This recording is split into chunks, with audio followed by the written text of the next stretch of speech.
Welcome to Oops, I'm Evolving.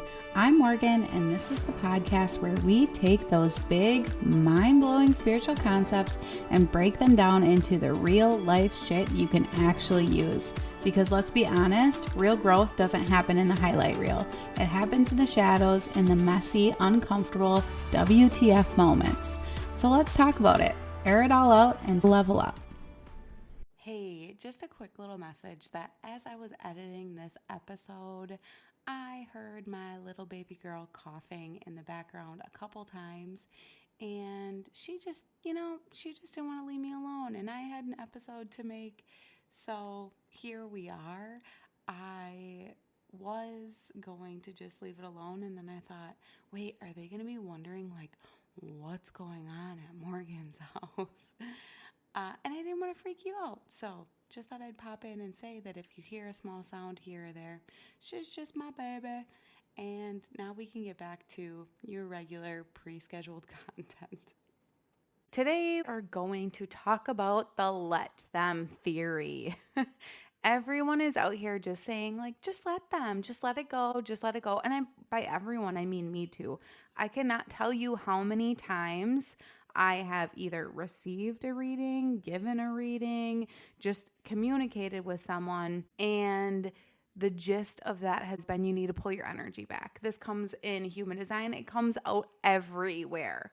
If you've been in this space of healing, if you've been in this space of learning about yourself, you know that you need to pull your energy back. You know that you need to just let them. But how do you do it? Everybody's out here saying, just like, let them talk about you. Let them walk away. Let them not show up. Let them disappoint you. Cool. Yeah, love that for them. But how in the hell are you supposed to let them when your fucking body is screaming? When your brain is spinning stories about what their behavior means about you? When you can't stop checking those text messages, replaying that conversation, or needing them to explain, needing them to change, needing them to fix it. This episode is for anyone who gets the concept but is stuck in the pain of implementation. So let's talk about it. Mel Robbins' Let Them is the idea that you need to stop trying to control other people's behavior and you just need to let them do whatever they're going to do. Yeah, in theory, this sounds really amazing, right? Like, of course, we don't want to try to control other people, but that's what you do when you're spinning out about whatever that other person is doing. Say you have a shitty coworker and they storm in the office and they make you feel like now you have to be on eggshells. They make you feel like now you have to take care of them or you need to make them feel better or whatever it may be. The idea is then that you pull your energy back and you let them be however they are going to be. Now, the second part of her theory is now let me. So then that is like you must take that information then and do whatever you're going to do with how they're behaving. Maybe that means stronger boundaries. Maybe that means cutting them off completely. Maybe that means leaving that relationship. Maybe that means finding a new job. Whatever that means for you, that's up for you to decide. But the basis of the theory is let everybody be however they're going to be, do whatever they're going to do, and then you decide what you're going to do from there. Yes, that sounds really amazing, correct? I think everybody can get on board for that. But this is the part that no one is talking about is what does it actually take to get to a place where you can let them? Because right now, you're spinning out. You can't just let them because if you let them walk all over you, like, no, I'm not going to let them talk about me like that. Why would I let them talk about me like that? Like they should keep my name out of their mouth, whatever, you know? Well, really, truly, we can't control them. We can throw that fuss. We can pick that fight, whatever. You're not going to be able to get them to stop doing whatever it is that you don't want them to do. They're not going to stop. They haven't yet. They're not going to. So then the question is, how can I come to peace with that? How can I pull my energy back so that I'm no longer fighting this invisible battle that isn't going to change? You're not just grasping for control, you're trying to feel safe. You're not just reacting to their behavior, you're responding to an unhealed wound. So, this truly is a trigger for you. And the storyline that you're hearing when they're triggering this wound for you is if they cared, they wouldn't act this way. I must have done something wrong. If I was enough, they'd choose me, they'd stay, they'd show up. Yeah, I understand all of that. And grasping for that control, it's not crazy. It's very normal. It's your nervous system that's begging for safety in the formality of clarity, validation, or control. Because if you think about every situation that you're spinning out about, you're looking for one of those three things. You're looking for clarity, validation, or control. It's up to you to do the work on that trigger and to figure out what it is you're trying to get. Which one of those things? Once you recognize that you are controlling for a specific purpose, it's going to be much easier to let it go. Now, you don't need to shame yourself for spiraling, but you do need to understand what that spiral is costing you. It's costing you your peace. It's costing you your happiness. It's costing you your energy. So if you just think about it in like a mental format, you're thinking, okay, yeah, 100%. I think everybody can agree that it's costing you your peace. But now, if you think about it from an energetic standpoint, I want you to know that your energy, when you are spiraling, when you're trying to control, when you're looking for clarity, when you're looking for validation in these situations, your energy is just leaking out of you.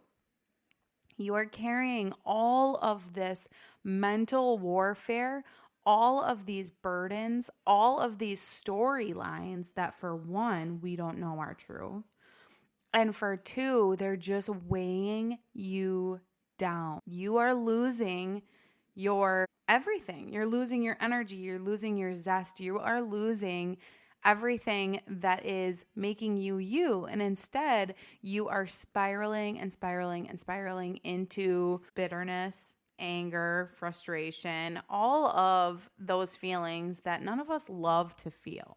Every time you spin out, you're trying to change how they see you. You're trying to explain your side.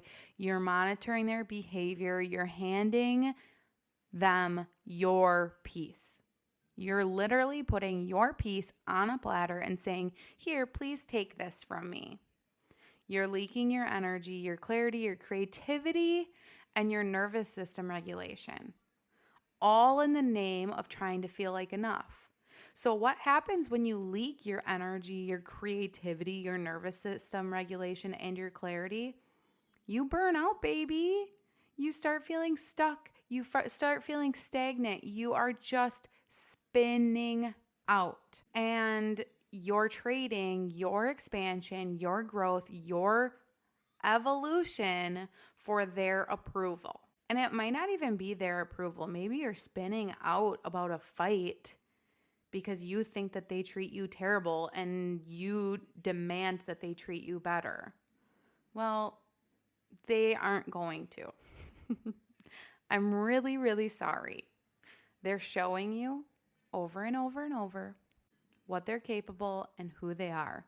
It is not your job to change them. It is not your job to fix them. It is not your job to control them. It is your job to take somebody or a situation, a job, whatever we're talking about here, at face value. You're no longer trying to read between the lines, pick up little gestures here and there, make stories around what's happening in your brain. Oh, they didn't mean it. Oh, did they mean that? Why are they being mean? You're no longer spinning out about all of those things. Instead, you're saying my peace is worth more than that.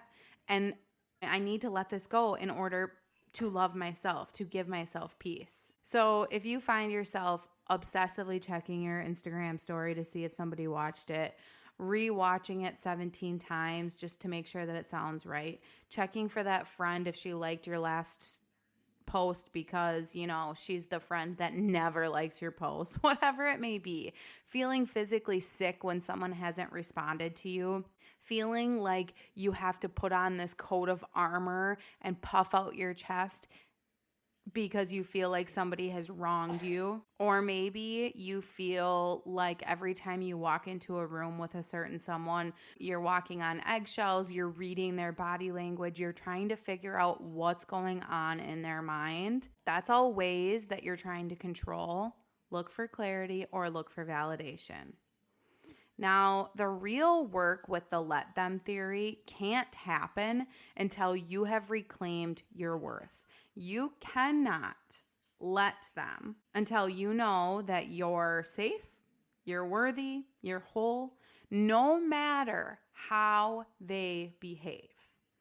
So I feel like the let them theory does touch on this for sure, but I feel like her first step is let them and then you can do this stuff.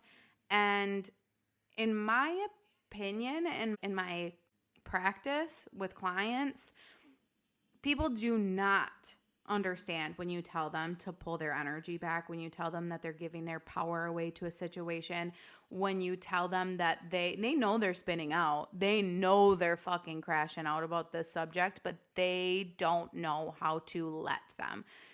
That's the number one question I get is, how do I pull my energy back? How do I let this go? How do I release this so that I can take my energy back? And truly, it's not something passive. It's not like letting them is not a passive thing.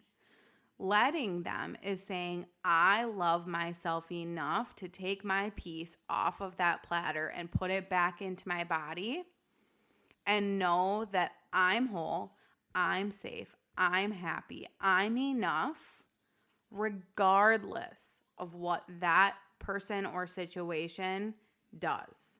Regardless of what that person or situation makes me feel, I love me.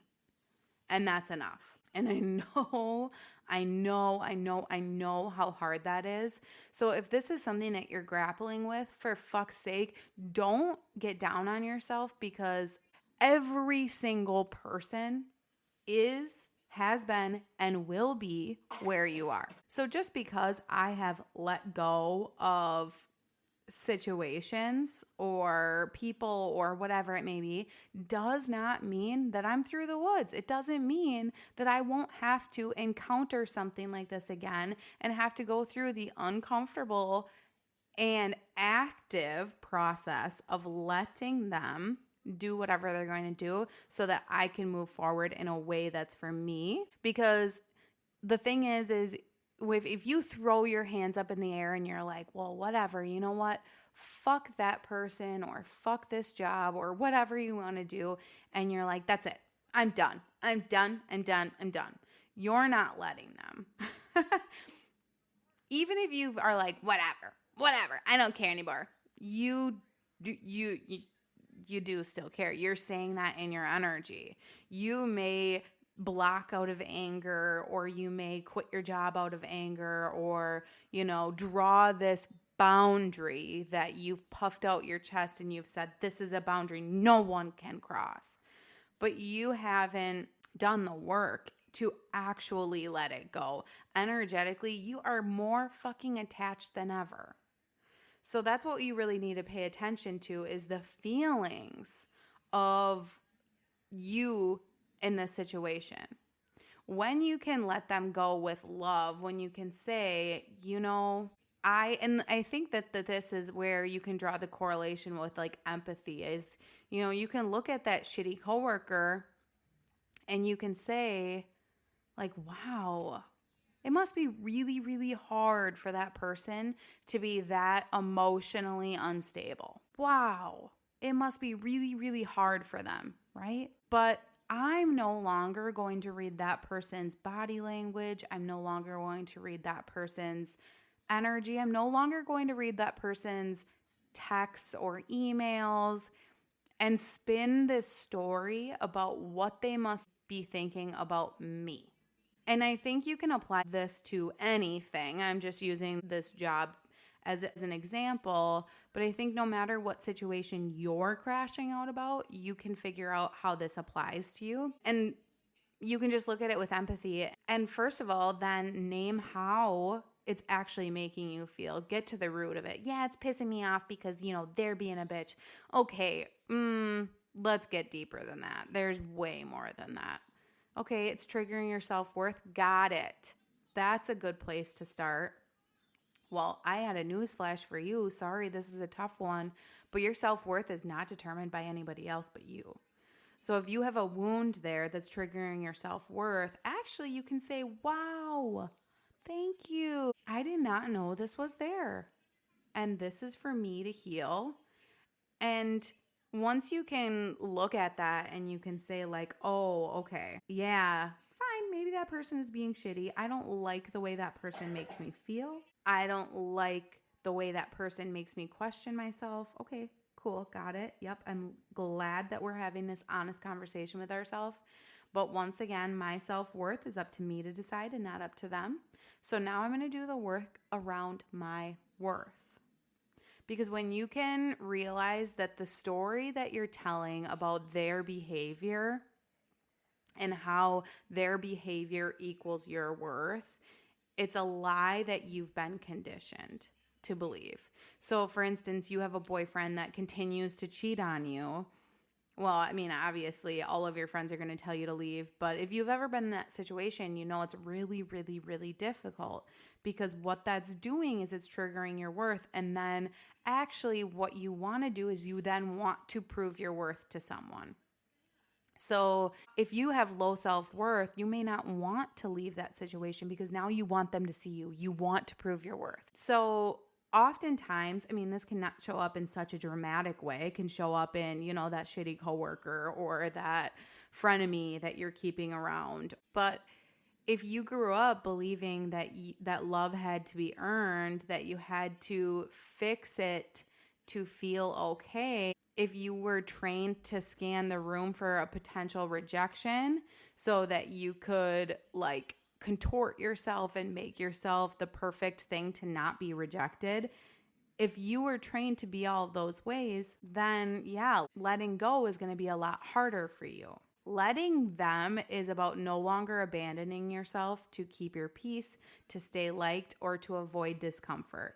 Letting them is truly just letting your power be disconnected from them, pulling all of your energy back to you so that now you can be whole, you can love yourself, you are determining your worth, and you're saying, you know what? I love me enough to not give this situation any more of my energy. And it doesn't necessarily mean that you need to quit that job. It doesn't necessarily mean that you need to end that friendship. It doesn't necessarily mean that any external thing needs to happen. Sometimes the thing that is going to take your power back, the thing that is going to make you feel peace again, is truly just disconnecting. So I can tell you that there's somebody in my life that would always make me go like, oh shit, are they mad at me? Oh no, what did I do? Oh, why did they look at me like that? Oh, they're stomping around. I don't know what that, There was somebody like that in my life. That person is still in my life. Since I've done the work around my self-worth, since I've done the work around my healing, guess what? It's a breeze to be around them because I know that however they're acting really has nothing to do with me. I know that maybe they're just having a hard day. And I just want to say, at first, I used to make stories around that. I would be like, oh, that person just had a hard day. Oh, I would cut them breaks. Now I find myself literally not even acknowledging it because it doesn't matter. Once you can get to that place, I'm telling you, it is so fucking freeing. It feels so good to know that it just doesn't fucking matter. It doesn't matter. That person is still in my life. That person was never a friend, but it was somebody that I had to interact with regularly. That person is still in my life. I still have to interact with them regularly, but I no longer give it any brain power, and certainly none of my energy. So your energy is something that's super, super sacred. You don't just get to protect your peace, you literally have to. And there's such a subtle and strong difference between, like I said, putting up that armor and being like, I'm protecting my peace, and instead being like, I'm totally disengaging from any energy exchange in this situation because it doesn't bring me peace, right? Did you feel like there's a shift in that energy? And that's what I want you to pay attention to. It's like, once again, are you throwing up your hands and being like, fuck this, I don't care, energetically, or are you truly letting them? Are you truly letting them walk, letting them talk, letting them ghost, letting them gossip about you? Or are you letting them do nothing at all? Because it's easier. All of that becomes easier when you are rooted in your own value. You don't need to pour into people who can't receive it. You don't need to explain yourself to people who are committed to misunderstanding you. You get to start pulling your energy back and you realize how powerful it is. It's truly amazing. So I just want to say that detaching is a practice. You will not always get it right. You will find ways that you thought you've detached, but secretly you haven't. You might still spiral. You might still try to control. All of this stuff is just a practice. So yay, if you start spotting it and you start questioning it, that's honestly the best thing ever. And then you can start working on that self-worth, that self-love. And if you need help with that, that's what we do. That's what I do here is I teach you how to love yourself. I teach you how to work with your own energy through your human design. And I know that you're like, okay, well, how the fuck does my human design help me love myself? It just does. Because when you honor the way your energy is meant to work, you get to honor parts of yourself. And through that journey is how you can really start to build this self-love, this self-trust that is needed when you are trying to regain your peace. So another thing I want to talk about here is, I know I talked about like some like big instances where the let them theory comes into play, but I also just want to say that this can be little tiny ways that you're giving your power away throughout your day. So for instance, if you're somebody who like the dishwasher has to be loaded a certain way or things have to be done a certain day at work, I want you to ask yourself, how much mental energy are you putting towards that thing? If you're somebody who like berates your children or your husband in your mind every time you open up the dishwasher, it might be a good time to think about how much energy you're truly giving this situation.